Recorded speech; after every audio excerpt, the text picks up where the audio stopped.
তাফসীর পেশ করার জন্য আমি হযরতের প্রতি বিনীতভাবে অনুরোধ করছি।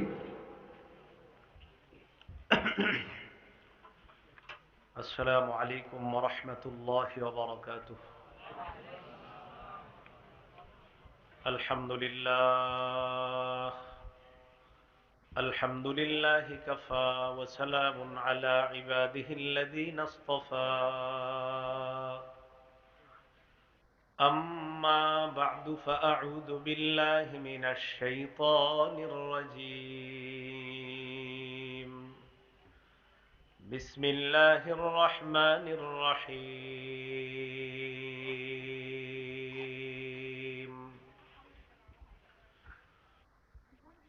يا أيها الذين آمنوا ادخلوا في السلم كافة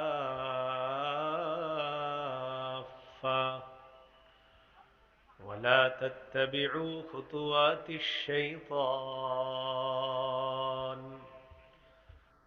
إنه لكم عدو مبين. اللهم صل على محمد وعلى آل محمد كما صليت على إبراهيم وعلى آل إبراهيم إنك حميد مجيد. اللهم بارك على محمد وعلى آل محمد كما باركت على إبراهيم وعلى آل إبراهيم إنك حميد مجيد. জামিয়া ইসলামিয়া হারুনিয়া বলিয়ারপুর কবরস্থান মাদ্রাসা চান্দুলিয়া হেমায়তপুর সাভার ঢাকার উদ্যোগে আয়োজিত বার্ষিক ওয়াজ মাহফিলের গুরুত্বপূর্ণ আলোচনা করেছেন দেশের শীর্ষস্থানীয় বুজুর্গ উলামায়ে কেরাম। অনেক উলামায়ে কেরাম আলোচনা করেছেন। সর্বশেষ আমার আগে হযরত মাওলানা মুফতি রাফি বিন মুনির ভাই আলোচনা করেছেন। বিশেষ করে আলোচনা করেছেন সুলতানুল ওয়াইজিন মাহবুবুল উলামা হযরত মাওলানা খালিদ সাইফুল্লাহ আইয়ুবী দামাত বরকাতুহুল আলিয়া, হযরত মাওলানা শেখ হাসান জামিল দামাত বরকাতুহুম, হযরত মাওলানা হাবিবুল্লাহ মাহমুদ কাসিমি, হযরত মাওলানা গোলাম মুস্তফা দামাত বরকাতুহুল আলিয়া, হযরত মাওলানা আমিনুল ইসলাম কাসিমি। তাদের আলাদা করে পরিচয় দেওয়া দরকার নাই, আপনারা সবাই এক নামে চিনেন। আল্লাহ তাআলা আমাদের সকলকে, যারা আমরা এখানে উপস্থিত হয়েছি, আল্লাহ দরবারে আমরা শুকরিয়া আদায় করছি, সকলে বলি আলহামদুলিল্লাহ। আমি আপনাদের সামনে সূরাতুল বাকারার 208 নম্বর আয়াতে কারিমা তেলাওয়াত করলাম। এই আয়াতে আল্লাহ তাআলা বলেন, হে ঈমানদারগণ, তোমরা ইসলামে পরিপূর্ণ রূপে প্রবেশ করো, পরিপূর্ণভাবে ইসলামে প্রবেশ করো। ওয়ালা তাত্তাবিউ খুতুওয়াতিশ শাইতান, শয়তানের পদাঙ্ক অনুসরণ করো না। ইন্নাহু লাকুম আদুউম মুবিন, নিশ্চয়ই শয়তান তোমাদের প্রকাশ্য শত্রু। ইসলামে পরিপূর্ণ রূপে প্রবেশ করার কথা আল্লাহ বলেছেন। ইসলামে পরিপূর্ণ প্রবেশ করেছি কিনা এটা বোঝার জন্য মৌলিক 5টি আলামত থাকতে হবে। কয়টি? 1 নম্বর আলামত আত্মসমর্পণ করা, 2 নম্বর ইখলাস, 3 নম্বর বিশুদ্ধ আকীদা, 4 নম্বর উত্তম চরিত্র, 5 নম্বর লেনদেনে স্বচ্ছ থাকা। 1 নম্বর ইসলাম মানে আত্মসমর্পণ করা। অন্য কেউ খাবে নষ্ট করে না, কেউ খেয়ে নেবে। তো 1 নম্বর ইসলাম মানে আত্মসমর্পণ করা। আত্মসমর্পণ করা তার উদ্দেশ্য হলো আল্লাহর সমস্ত হুকুম, আল্লাহর আদেশগুলো, আল্লাহ নিষেধের সামনে মাথা নত করা, মাথা পেতে মেনে নেওয়া। সূরা বাকারার 131 132 নম্বর আয়াতে আল্লাহ বলেন, ইয ক্বালা লাহু রাব্বুহু আসলিম ক্বালা আসলামতু লিরাব্বিল আলামিন। স্মরণ করুন ওই সময়কে যখন ইব্রাহিম আলাইহিস সালামকে তার রব বললেন আপনি আত্মসমর্পণ করেন। ইব্রাহিম আলাইহিস সালাম বললেন আমি বিশ্ব জগতের রব আল্লাহর কাছে আত্মসমর্পণ করলাম। পরের আয়াতে আল্লাহ বলেন, ওয়াওয়াসসা বিহা ইব্রাহিমু বানিহি ওয়া ইয়াকুব। ইব্রাহিম এবং ইয়াকুব আলাইহিস সালাম সন্তানদেরকে ওসিয়ত করেছেন, ইয়া বানিয়া ইন্নাল্লাহা আসতাফা লাকুমুদ্দীন। হে প্রিয় সন্তানেরা, আল্লাহ তাআলা তোমাদের জন্য দ্বীনকে নির্বাচন করেছেন। ফালা তামুতুন্না ইল্লা ওয়া আনতুম মুসলিমুন। তোমরা মুসলমান না হয়ে মরো না, মৃত্যুবরণ করো না। দ্বীন আল্লাহ নির্বাচন করেছেন। এই দ্বীন কি জিনিস? সূরা আলী ইমরানের 19 নম্বর আয়াতে আল্লাহ বলেন, ইন্নাদ-দীনা ইনদাল্লাহিল ইসলাম। আল্লাহর কাছে একমাত্র মনোনীত দ্বীন হলো ইসলাম। সূরা আলী ইমরানের 85 নম্বর আয়াতে আল্লাহ বলেন, ওয়ামান ইয়াবতাগি গায়রাল ইসলামি দীনান ফালাই ইউকবালা মিন। যে ব্যক্তি ইসলাম ছাড়া অন্য কোনো কিছুকে দ্বীন হিসাবে গ্রহণ করবে, এটা তার থেকে গ্রহণ করা হবে না, এটা গ্রহণযোগ্য হবে না। আল্লাহর কাছে দ্বীন হিসাবে গ্রহণ হবে একমাত্র একটাই, সেটা হলো ইসলাম। তাহলে কি বললাম? আমরা ইসলামে পরিপূর্ণ প্রবেশ করেছি কিনা এটার জন্য 5টি মৌলিক আলামত যদি দেখা যায় তাহলে বোঝা যাবে আমরা ইসলামে পরিপূর্ণভাবে প্রবেশ করেছি। 1 নাম্বার আলামত আত্মসমর্পণ করা। 2 নম্বর আলামত ইখলাস, ইখলাসের সাথে সব আমল করা। নাসাইর বর্ণনা 3140 নম্বর হাদিস। এক ব্যক্তি রাসূলুল্লাহ সাল্লাল্লাহু আলাইহি সাল্লামকে প্রশ্ন করলেন, আরাআইতা রাজুলান গাজা ফি সাবিলিল্লাহি ইয়ালতামিসুল আজরা ওয়ায যিকরা ফামা লাহু ইয়া রাসূলুল্লাহ। ইয়া রাসূলুল্লাহ, এক ব্যক্তি আল্লাহর রাস্তায় লড়াই করেছে, তার দুটি উদ্দেশ্য। 1 নাম্বার আল্লাহর কাছ থেকে সওয়াব কামাই করা আর মানুষের বাহবা কামাই করা। ফামা লাহু ইয়া রাসূলুল্লাহ, হুজুর সে কি সওয়াব পাবে? নবীজি বললেন, লা শাইআ লাহু, সে কিছুই পাবে না। আ'আদাহা সালাসা মাররাত, 3 বার আবার প্রশ্নটা করলেন। নবীজি বললেন, লা শাইআ লাহু, লা শাইআ লাহু, লা শাইআ লা, সে কিছুই পাবে না, সে কিছুই পাবে না, সে কিছুই পাবে না। ইন্নাল্লাহা লা ইয়াকবালু মিনাল আমালি ইল্লা মা কানা লাহু খালিসা। আল্লাহ তাআলা বান্দার আমল ততক্ষণ কবুল করেন না যতক্ষণ আমলটা ইখলাসের সাথে না হবে। আমল ইখলাসের সাথে না করা পর্যন্ত সে আমল আল্লাহ তাআলা কবুল করেন না। তো এক ব্যক্তি জিহাদ করছে, তার নিয়ত হলো সওয়াব কামাই করা, বাহবা কামাই করা। জিহাদের নিয়ত আসেনি সবার? জিহাদের নিয়ত না থাকলে মুনাফিকি মৃত্যু হবে। কি মৃত্যু হবে? মুনাফিকি মৃত্যু। সহিহ মুসলিমের হাদিস 1910 নম্বর হাদিস, 1910। قال رسول الله صلى الله عليه وسلم من مات ولم يغزو أو لم يحدث به نفسه مات على شعبة من النفاق। কোন ব্যক্তি মৃত্যুবরণ করলো আর জিহাদ করলো না অথবা জিহাদের সংকল্প করলো না, নবীজি বলেন সেই ব্যক্তি মুনাফিকি মৃত্যুবরণ করলো। নাউজুবিল্লাহ। জিহাদের নিয়ত থাকতে হবে সবার, এটা না থাকলে সর্বনাশ। আবু দাউদের হাদিস 2504 নম্বর হাদিস। قال رسول الله صلى الله عليه وسلم জাহিদুল মুশরিকিনা বিআমওয়ালিকুম ওয়া আনফুসিকুম ওয়া আলসিনাতিকুম। নবীজি বলেন তোমরা মুশরিকদের বিরুদ্ধে লড়াই করো তোমাদের সম্পদ দিয়ে, তোমাদের জান দিয়ে আর তোমাদের জবান দিয়ে। আমরা 90 ভাগের বেশি মুসলমান।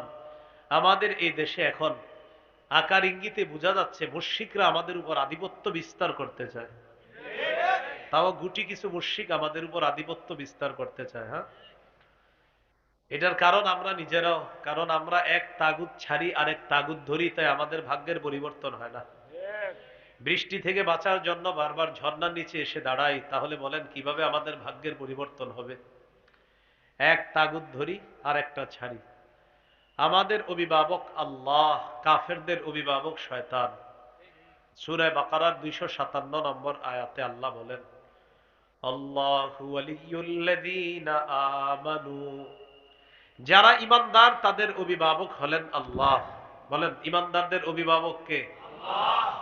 আল্লাহ। কিন্তু আমরা অভিভাবক বানাই কাদেরকে? এমন মানুষকে বানাই যারা নিজেদের দেশে 47 জন প্রেসিডেন্টকে তারা কোনো একজনকেও মহিলা বানায় না, কিন্তু অন্যান্য দেশের উপর প্রধান মহিলা বানায় দিয়া তারা আমাদেরকে গোলামের জিঞ্জিরের মধ্যে আবদ্ধ করে আমাদেরকে এই বছরের পর বছর নাচায়, আর আমরাও নাচতে থাকি, ভাগ্যের পরিবর্তন হয় না। এক তাগুত ছাড়ি আর একটাকে ধরি। এই জন্য আল্লাহর কাছে দোয়া করবেন এই দেশে যেন আর কোনোদিন নারীর শাসক কোনোদিনও ক্ষমতায় না আসে। সহিহ বুখারীর বর্ণনা, ক্বালা রাসূলুল্লাহ সাল্লাল্লাহু আলাইহি ওয়াসাল্লাম, লা ইউফলিহা কওমুন ওয়াল্লাহু আমরাহুম ইমরাআ। নবীজি বলেন ওই জাতি কিছুতেই সফল হবে না যেই জাতি তাদের নেতৃত্বে কোন নারীকে বসায় দেয়। নারী প্রধান যেই দেশের নেতৃত্বে প্রধান হবে নারী, তারা কখনো সফল হবে না। এটা দোয়া করবেন, আল্লাহর কাছে দোয়া করে বলবেন, আল্লাহ এই দেশে শরিয়া আইন চাই। কি আইন? বলেন শরিয়া আইন চায় না তারা? বলেন কোন না কোন অপরাধে অপরাধী যারা, চোর শরিয়া আইন চাইবে না, হাত কাটা যাবে। ধর্ষক শরিয়া আইন চাইবে না, তাকে পাথর মেরে হত্যা করা হবে। এই জন্য চুরির বিচার যদি শরিয়া আইনে করা হয়, আমাদের দেশে যে পরিমাণ চুরি হয়েছে বিগত দিনের, শুধু চুরির বিচার করতে করতে হাইকোর্ট সুপ্রিম কোর্টের হায়াত শেষ হয়ে যাবে।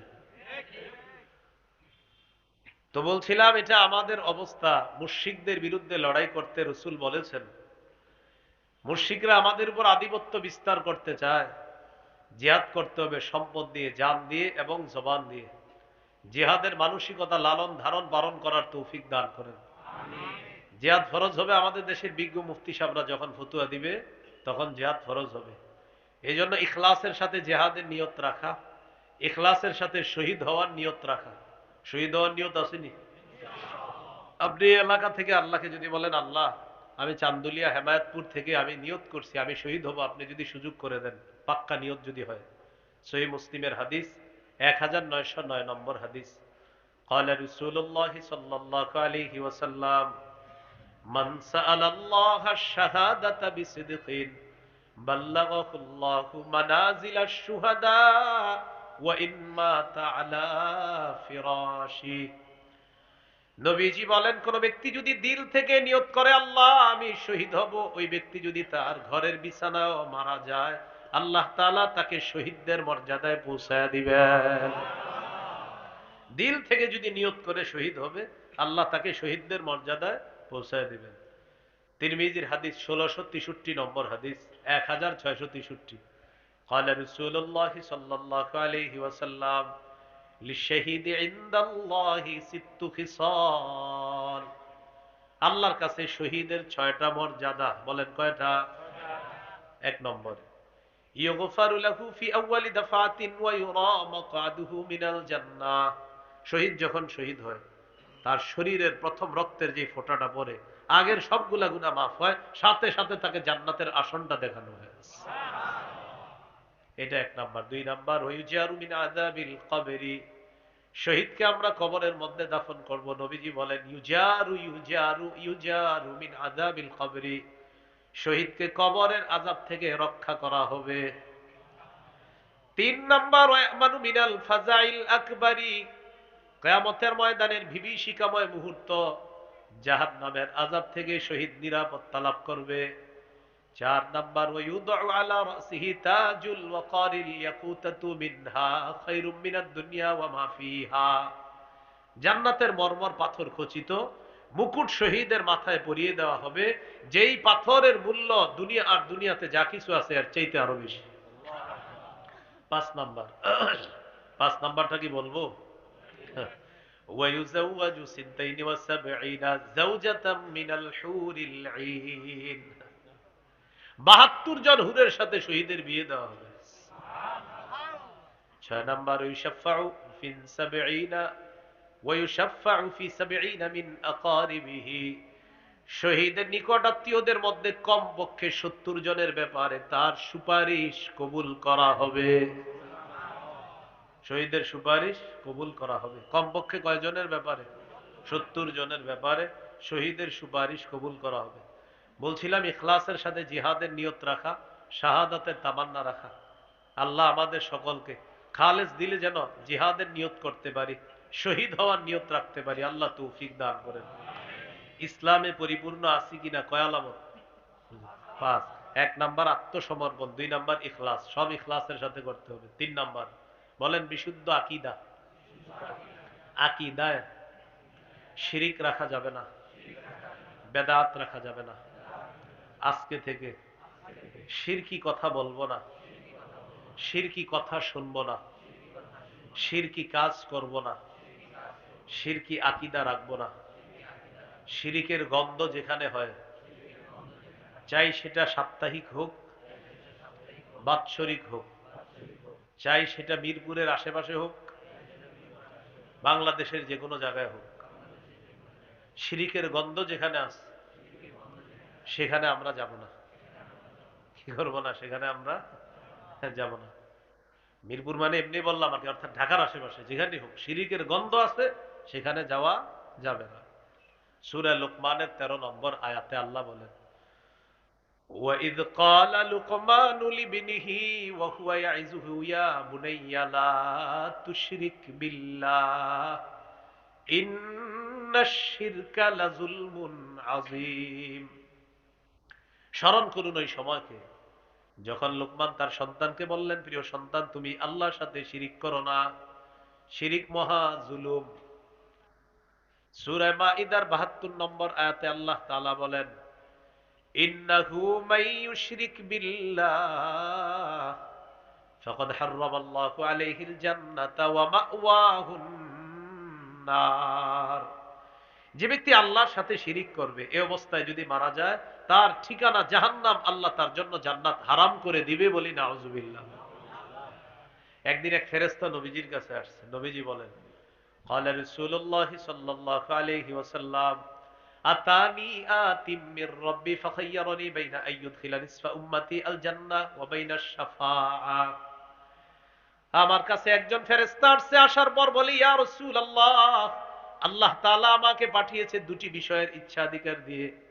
1 নাম্বার, আপনি চাইলে অর্ধেক উম্মত জান্নাতে নিতে পারবেন, আপনি চাইলে সুপারিশ করতে পারবেন। কোনটা চান?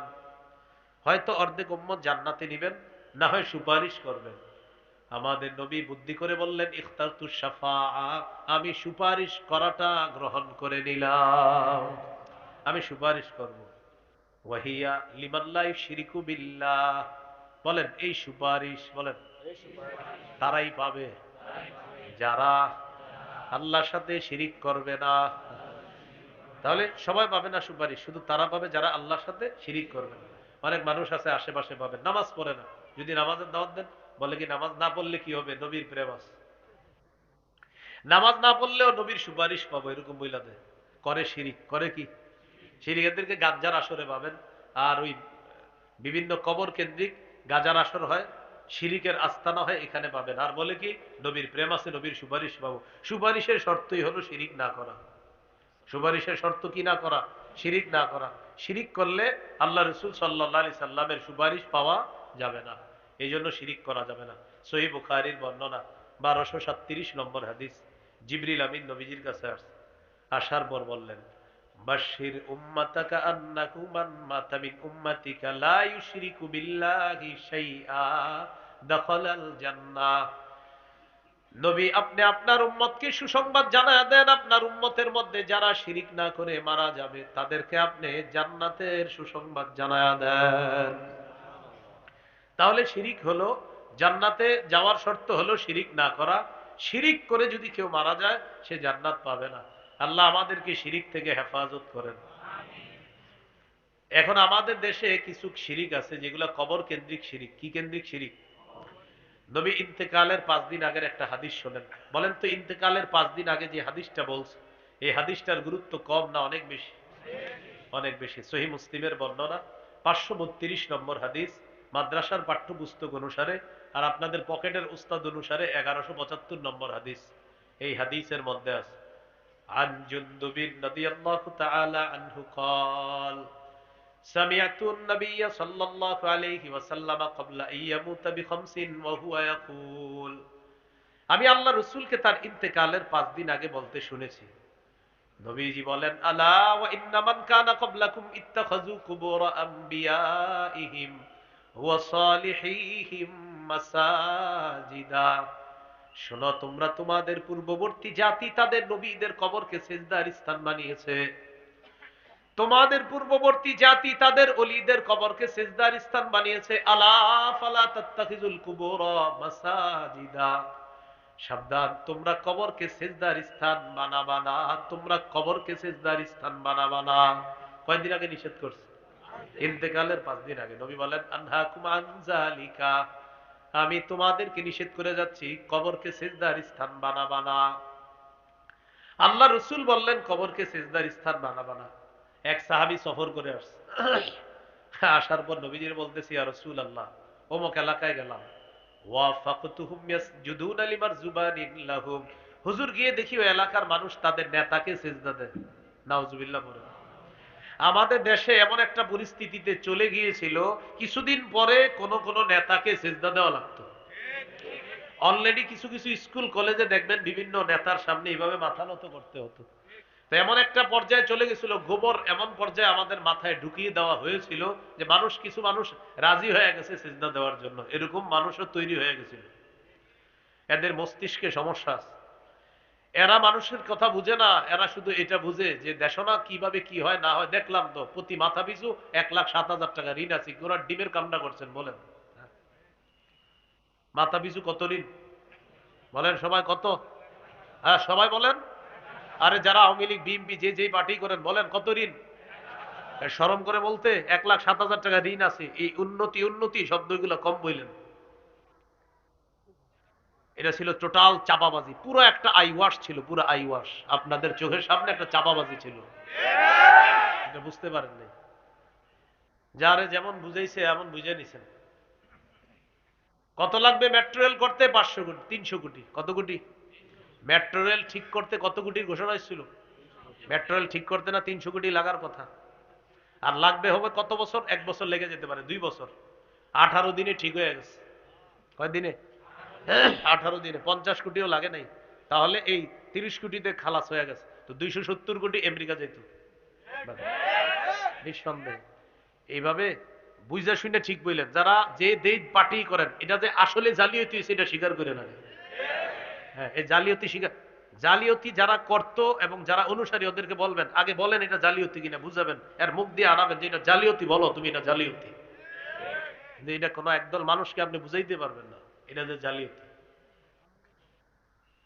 নেতারে সেজদা করে। অমুক এলাকার মানুষ কারে সেজদা করে? নেতাকে। নবীজি বলেন তো তুমি কি বলতে চাও? হুজুর আমিও আসছি দল বল নিয়ে আপনারে সেজদা করব। নবীজি বলেন কেন? আপনি হলেন পৃথিবীর শ্রেষ্ঠ নেতা, সেজদার যোগ্য তো আপনি। যদি কোনো নেতা সেজদার যোগ্য হয় সেটা আপনি। কথা সত্য, মানে যুক্তি ঠিক আছে। নবীজি বললেন আহা, শোনো শোনো, ফতুয়া বুঝে নাও। আমি ইন্তেকালের পর আমার কবরের সামনে দিয়ে যখন যাবা, আকুনতা তাসজুদুলা, আমার কবরকে সেজদা করবা? সাবধান, আমি দুনিয়াতে আছি, আমাকে সেজদা করবা না। আমাকে সেজদা করা হারাম, আমাকে সেজদা করা শিরিক। আমার কবরকেও সেজদা করা হারাম, আমার কবরকে সেজদা করা শিরিক। অতএব দুনিয়ার কোন আল্লাহর ওলিকে সেজদা করা হারাম, আল্লাহর ওলির কবরকে সেজদা করা কোটিবার হারাম, শিরিক। তো আল্লাহর ওলির কবরকে কেন্দ্র করে সেজদার ইতিহাস বাংলাদেশে কি আসেনি? হ্যাঁ, এই জন্য 5 আগস্টের পরে 2-3 দিনে সাফা সাফা হয়ে গেলে আর কিছুই তো না, কিন্তু পরে আবার ঝামেলা হয়েছে। ওই 2-3 দিন যে যা পারছে করে ফেলছে, কি যে ভুলটা হয়েছে ওই 2-3 দিন না কইরা, যা পারতো ইচ্ছা মতো শেষ করে ফেলতো, সব খালাস হয়ে যেত, কিন্তু পরে ঝামেলাটা হয়ে গেছে। শিরিকের আস্তানা টাস্তানা যেখানে যেখানে, এখন দেখেন আমি কিন্তু বলি নাই কোথায়, একদল বলবে আমাদেরকে বলতেছে, তা আপনি শিরিক করলে তো আপনারই কই। আমার বয়ানে আমি কিন্তু কখনো বলবো না অমুকে, কিন্তু অনেকে চা দোকানে বলবে এটা মনে হয় আমাদেরকে কয়, তো আপনি শিরিক করলে কারে কমু, হুজুরে কমু, তো আপনারই তো কমু। আবার বেদাতের ওয়াজ করলে বেদাতিরা চা দোকানে চা খায় এরকম করে, হ্যাঁ এটা আমাদেরকে কয়, তো আপনি বেদাতগিরি করলে কারে কমু, তো আপনারই তো কমু। আল্লাহ আমাদেরকে বুঝার তৌফিক দান করুন। শিরকি আকীদা রাখা যাবে না। সহিহ বুখারী একটা হাদিস শোনেন, 435 নম্বর হাদিস, নবী ইন্তেকালের দিনের হাদিস। লাম্মা নুজিলা বিরাসূলিল্লাহি সাল্লাল্লাহু আলাইহি ওয়াসাল্লাম, আল্লাহ নবীর যেদিন মুমূর্ষ অবস্থা, ওই দিন তফিকা ইয়াতরাহু খামিসাতান আলা ওয়াজহিহি, নবী তার চেহারা মুবারক এইভাবে ঢাকলেন চেহারা। চেহারা মুবারক ঢাকার পর ফাইদা তাম্মা, যখন আল্লাহ নবীর প্রাণটা বের হবে, কাশাফাহা আন ওয়াজহিহি, চেহারা মুবারক থেকে আল্লাহ নবী রুমালটা সরাইলেন, কাপড়টা সরাইলেন।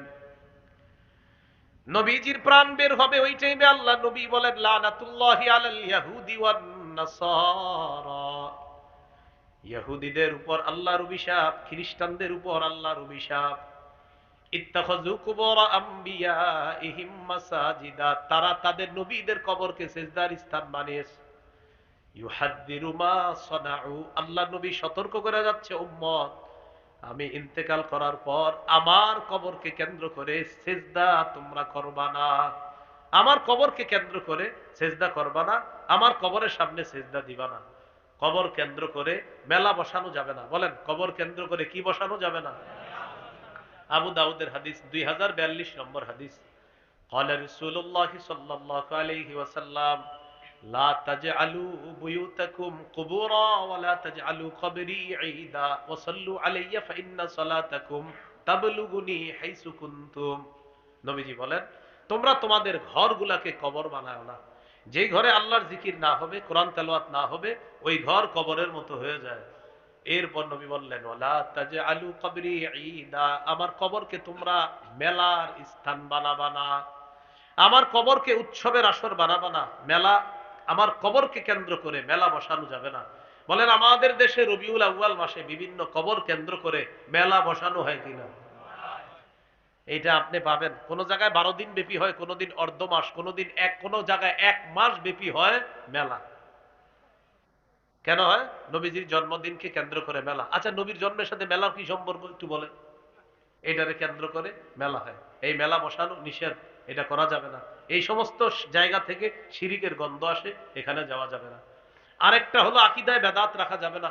সহিহ বুখারী 2697 নম্বর হাদিস, আম্মাজান আয়েশা সিদ্দিকা রাদিয়াল্লাহু তাআলা আনহার বর্ণনা, তিনি বলেন, قال رسول الله صلى الله عليه وسلم من احدث في امرنا هذا ما ليس فيه فهو رد। নবীজি বলেন, কেউ যদি আমাদের শরীয়তের মধ্যে ইবাদতের নামে নতুন কিছু আবিষ্কার করে, এটা প্রত্যাখ্যান করা হবে, কারণ এটা বেদাত, বেদাত প্রত্যাখ্যান করা হবে। ইসলামী শরীয়ত পূর্ণাঙ্গভাবে নবী দুনিয়াতে রেখে গেছে। সূরা মাইদার 3 নম্বর আয়াতে আল্লাহ বলেন, আল ইয়াউমা আকমালতু লাকুম দীনাকুম, আজ আমি তোমাদের জন্য তোমাদের দ্বীনকে পূর্ণাঙ্গ করে দিলাম। এই পূর্ণাঙ্গ দ্বীনের মধ্যে কেউ যদি ইবাদতের নামে নতুন কিছু আবিষ্কার করতে চায়, এটার নাম হবে বেদাত, এটা প্রত্যাখ্যান করা হবে। বলি নাউজুবিল্লাহ। অনেক মানুষ আছে বেদাত করে, করার পর কি বলে জানেন? এটা করতে আমার ভালো লাগে। বলেন, বেদাত করতে কি লাগে বলে? খতিব সাহেব জুমায় বয়ান করছে, ভাই এই কাজ বেদাত, ওই কাজ বেদাত, এইগুলা বেদাত। তো এইগুলা বলার পর তখন আসরের পরে এসে, ইমাম সাহেব আপনি যে বললেন এটা বেদাত, ওইটা বেদাত, কিন্তু এটা করলে তো আমার ভালো লাগে, আমার দিলের মধ্যে একটা হিট আসে, ভিতরে একটা প্রেম প্রেম ভাব জাগ্রত হয়, এরকম আইসা বলে। এখন বলেন, ইমাম সাহেবরে যদি কেউ আইসা বলে, হুজুর কিছু কিছু নাটক সিনেমা আছে, এগুলা দেখলে আমি পুরো ইমোশনাল হয়ে যাই, চোখে পানি আসে, কি আসে বলেন সবাই? এখন নাটক সিনেমা ইমাম সাহেব কি ফতুয়া দিবে? হালাল না হারাম? সবাই বলেন, আরো জোরে বলেন। বেদাতগিরি কইরা কেউ যদি বলে আমার চোখে পানি আসে, বেদাত বেদাত, এটাও হারাম। কিয়ামত পর্যন্ত এই বেদাত, এটা দাঁত হবে না, এটা বেদাতই থাকবে। যারা বেদাতগিরি করে তারা তওবা না করা পর্যন্ত আর বেদাত থেকে ফিরে না আসা পর্যন্ত আল্লাহ তাদের তওবা কবুল করেন না। হাদিসের একটা কিতাব আছে সহিহুত তারগিব, এই কিতাবের 54 নম্বর হাদিস।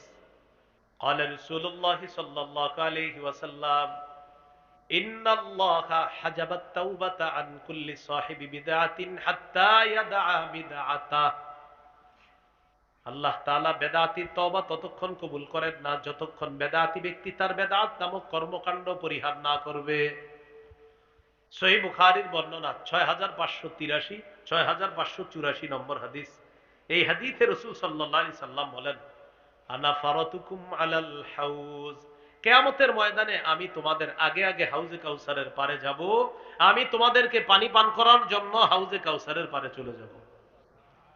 মান মাররা আলাইয়া শারিবা, যে আমার সামনে দিয়ে অতিক্রম করবে সে কাউসারের পানি পান করবে।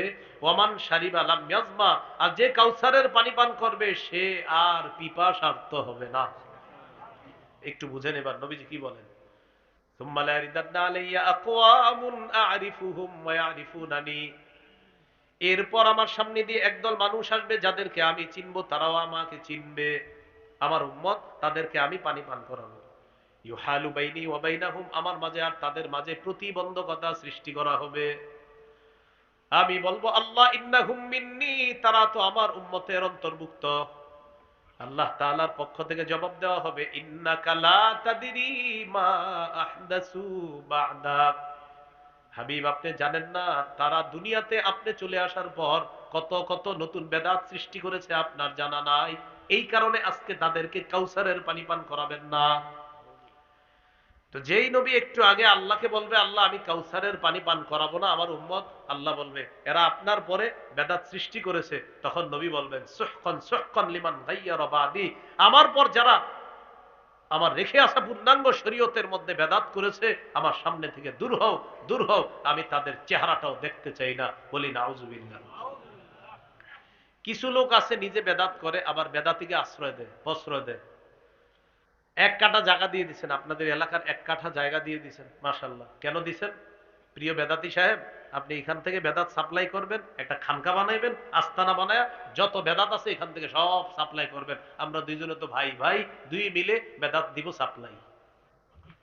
তো এই বেদাতের একটা আস্তানা গাড়ছে, গাড়ার পর এই যে আপনি বেদাতের সুযোগ করে 1 কাঠা জায়গা দিয়ে দিলেন। সহিহ বুখারী 3172 নম্বর হাদিসে আল্লাহ রাসূল সাল্লাল্লাহু আলাইহি সাল্লাম বলেন, মান আহদাসা ফিহা হাদাসান আও আওয়া মুহদিসা, কেউ যদি নিজে বেদাত চালু করে অথবা অন্য কোন বেদাতিকে আশ্রয় প্রশ্রয় দেয়, আলাইহি লানাতুল্লাহ ওয়াল মালাইকাতি ওয়ান নাসি আজমাইন, তার উপর আল্লাহর অভিশাপ, ফেরেশতাদের অভিশাপ, সকল মানুষের অভিশাপ তার উপরে। তাহলে বলেন নিজেরা বেদাত করব না, বলেন কোন বেদাতিকে আশ্রয় দিব না, জায়গা দিব না। তাহলে নিজেরাও বেদাত করব না, কোন বেদাতিকে আশ্রয় প্রশ্রয় দিব না। আল্লাহ আমাদের সকলকে কথাগুলা মনে রাখার তৌফিক দান করেন। তাহলে ইসলামে পরিপূর্ণ প্রবেশ করেছি কিনা? কয় আলামত? 1 নাম্বার আত্মসমর্পণ, 2 নাম্বার ইখলাস, 3 নাম্বার বিশুদ্ধ আকীদা, আকীদায় শিরিক রাখা যাবে না, বেদাত রাখা যাবে না। 4 নাম্বার উত্তম চরিত্র, ঘরে বাইরে সব জায়গায় উত্তম আখলাক প্রদর্শন করা। আপনি আমাদের সামনে সুফি সাহেব, ঘরে আপনার বিবির কাছে আপনি খুব খারাপ, দেখতেই পারে না, এরকম যেন না হয়। রাসূলুল্লাহ সাল্লাল্লাহু আলাইহি সাল্লাম বলেন, খায়রুকুম খায়রুকুম লিআহলিহি ওয়া আনা খায়রুকুম লিআহলি, তোমাদের মাঝে সর্বোত্তম ওই ব্যক্তি যে তার বিবির কাছে উত্তম, পরিবারের কাছে উত্তম। আর শোনো, আমি আমার পরিবার, আমার বিবিদের কাছে এই পৃথিবীর সর্বশ্রেষ্ঠ উত্তম চরিত্রের অধিকারী আমাদের নবী। এটা হলো ঘরের চরিত্র। বাহিরে আপনি মসজিদে গেছেন নামাজ পড়তে, মাশাআল্লাহ নামাজ পড়তে দ্রুত দৌড় দিছেন, দৌড়ায় গিয়া মসজিদের সামনে 14 জনের জুতা আছে, আপনার জুতার পবিত্র কাদা দিয়ে ওই 14 জনের জুতাগুলা নষ্ট করলেন। কাদা পবিত্র হতে পারে, সমস্যা নেই, কিন্তু যাই হোক আপনার সম্মানিত জুতার কাদা, এই কাদাগুলা দিয়ে 14 জন মুসল্লির জুতা নষ্ট করলেন। এবার মসজিদে গিয়ে আল্লাহু আকবার বলে নামাজে দাঁড়াইছে, খুব দ্রুত আসছে উনি, আল্লাহু আকবার, সুবহানাকাল্লাহুম্মা ওয়া বিহামদিকা, দেন ওই দিন ওয়া তাবারাকা ইসমুকা, ওয়া তাআলা জাদ্দুকা ওয়া লা ইলাহা গায়রুক। এই নামাজে দাঁড়ায় তামাশা করতেছে নামাজের সাথে। সহিহ বুখারী ৭৫৭৫ নম্বর হাদিস। এক সাহাবী নামাজ তিনবার পড়ছে, নবী বলেন ইরজি ফাসাল্লি ফাইন্নাকা লাম তুসাল্লি, যাও আবার নামাজ পড়ো, তুমি নামাজ পড়ো নাই। এরপরে নবী এক রাকাত নামাজ তাকে পড়া শিখিয়ে দিছে আর বললেন এইভাবে তুমি যত রাকাত নামাজ পড়বা এইভাবে পড়বা, তাহলে এটা হবে নামাজ। এখন আপনি মসজিদে গিয়ে নামাজ পড়ে বের হয়েছেন, বের হওয়ার পরে ওই যে যাদের জুতা নষ্ট করছেন তারা কষ্ট পাইছে, বান্দা না মাফ করলে আল্লাহ মাফ করবে না, তাহলে মানুষকে যে কষ্ট দিলেন এটা ঠিক করলেন না, এটা আপনি খারাপ একটা এখানে আপনি অভ্যাস প্রদর্শন করলেন। আপনি মসজিদে গেলেন, সামনের কাতারে একজন বাচ্চা ছেলে দাঁড়াইছে, ওরে বললেন এই তোর আব্বার নাম কি? কৌম। ও আচ্ছা আচ্ছা আচ্ছা, চান্দুলিয়া। হ্যাঁ চান্দুলিয়াই তো, চান্দুলিয়া উত্তরপাড়া, অমুকের ছেলে না তুই? হয় বাপটা যেমন পোলাটা এমন, যা পিস যা। এইটা বইলা হ্যাঁ বের করে দিস। আরেকটা ছেলে সামনের কাতারে দেখছেন, দেখার পর এইভাবে বলতেছেন, মানে আপনার ভাব সাবের শেষ নাই। আপনি ওরে সুন্দরভাবে বলেন শোনো তুমি ওই জানালার পাশে যাও, ওখানে গিয়ে দাঁড়াও, এখানে বড়রা দাঁড়াবে নামাজ পড়বে, তুমি একটু কর্নারে গিয়ে দাঁড়াও, ও আপনাকে যতদিন রাস্তাঘাটে দেখবে ছোট্ট ছেলেটা আপনাকে সালাম দিবে। আর বিপরীত দিকে ওর সাথে যেটা করলেন আপনি, যা যা পিছিয়ে যায় এরকম করলেন, ওর দোকানের পিছনে ইটের বাটার পিছনে লুকায়া থাকবে, ইট নিয়ে আপনি যাবেন এমনি মারবে। আখলাক সব জায়গায় দেখাতে হবে ভাই, আল্লাহ তৌফিক দান করেন। 5 নাম্বার আলামত লেনদেনে স্বচ্ছ থাকা। শুক্রবারে আপনার কাছে একজন টাকা পায় আর আসে না শুক্রবার কিয়ামতের আগে, লেনদেনে স্বচ্ছ থাকতে হবে। আল্লাহ তাআলা বলেন সূরা মাইদার 1 নম্বর আয়াত, ইয়া আইয়ুহাল্লাযীনা আমানু আউফু বিল উকুদ, হে ঈমানদারগণ তোমরা চুক্তিগুলা পূর্ণ করো। তোমরা যাদের সাথে চুক্তিতে আবদ্ধ হও, লেনদেন করো, এগুলা তোমরা পূর্ণ করো। সূরা বনী ইসরাঈলে আছে ওয়া আউফু বিল আহদি ইন্নাল আহদা কানা মাসউলা, তোমরা অঙ্গীকার পুরা করো, যাকে যেদিন টাকা দিবা বলছো এই অঙ্গীকারটা পুরা করো, আর অঙ্গীকার সম্পর্কে জিজ্ঞাসা করা হবে। তাহলে ইসলামে পরিপূর্ণ প্রবেশ করেছি কিনা? কয়টা আলামত ভাই? 5টা আলামত আমরা সবাই মনে রাখবো। 1 নাম্বার আত্মসমর্পণ করা, 2 নাম্বার ইখলাসের সাথে আমল করা, 3 নাম্বার বিশুদ্ধ আকীদা, 4 নাম্বার আপনার উত্তম চরিত্র, 5 নাম্বার লেনদেনে স্বচ্ছ থাকা। আল্লাহ তাআলা আমাদের সকলকে যে কথাগুলো শুনলাম বললাম আমল করার তৌফিক দান করেন।